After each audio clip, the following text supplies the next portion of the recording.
So RBA Sports Writer pulls out his verbal belt and puts the whips on LeBron James. Hey, what our parents used to say to us growing up, I'll beat the black off you, boy. I'll beat the black off you, boy. I'll beat the black off you, boy.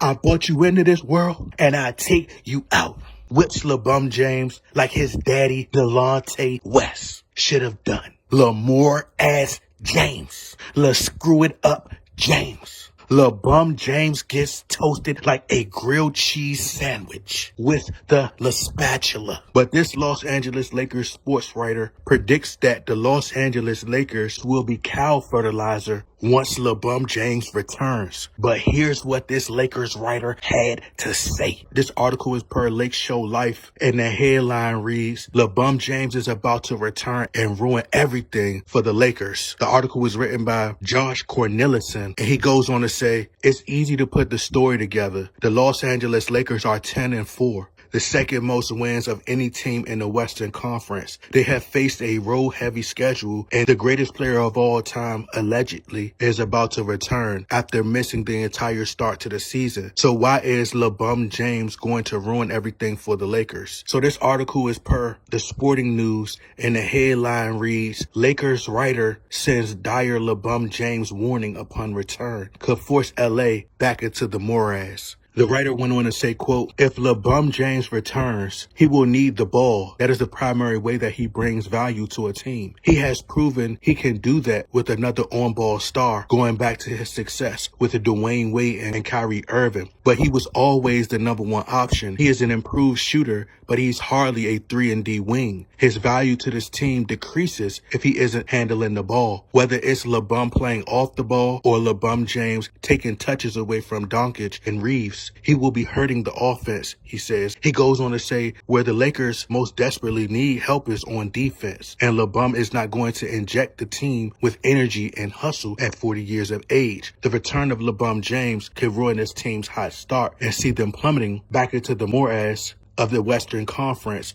middle class or worse, he said, end quote.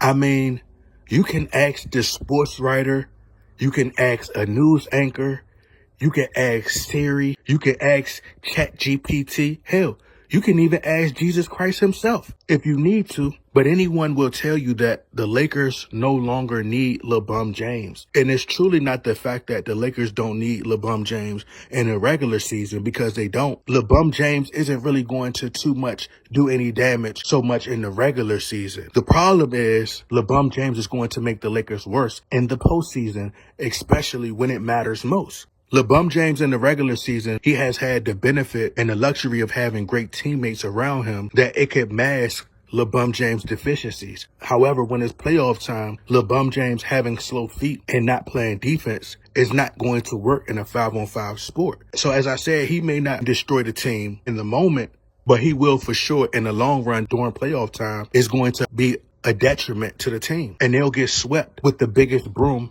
from Walmart. Luka Doncic and Austin Reeves are looking more and more like Batman and Robin out there. So they don't need the Joker, and I ain't talking about Nikola Jokic, to come in and disrupt everything, especially when it matters most. I mean, LeBron James, why didn't you stay in the G League, where you and your son belongs? Y'all could have been the first father-son duo in the G League, sponsored by the thrift store. As this sports writer stated, LeBron James is very ball dominant, and so is Luka, and so is Austin Reeves.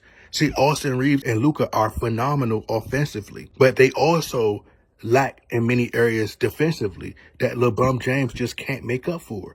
He's too slow, and it's just going to make the Lakers worse by playoff time. So when they go up against the Minnesotas of the world, or not even the top teams, they could go against the mid-tier teams and a lot of the teams who are competing for an 8th seed. No matter who it is, whether it's Anthony Edwards or Shai Gilgeous-Alexander, they're just going to smell blood in the water and knock the Lakers out like Mike Tyson. See, the Lakers need 3 great 3-and-D players. One to replace LeBron James, and another one to replace LeBron James Jr., and also another one in my DJ Khaled voice, but another one just to have on standby, just in case LeBron James try to push the league to draft Bummy Jr.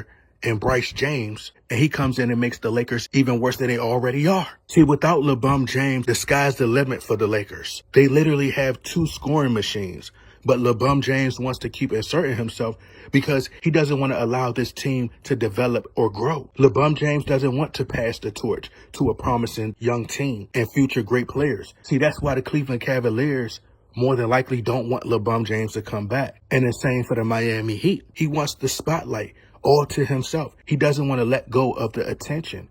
See, LeBron James is the type of player that he wants for you to win, but he doesn't want for you to win without him and be highly spoken about without him. He's like that narcissist, toxic girlfriend who puts voodoo on you just so you can suffer and hurt without her.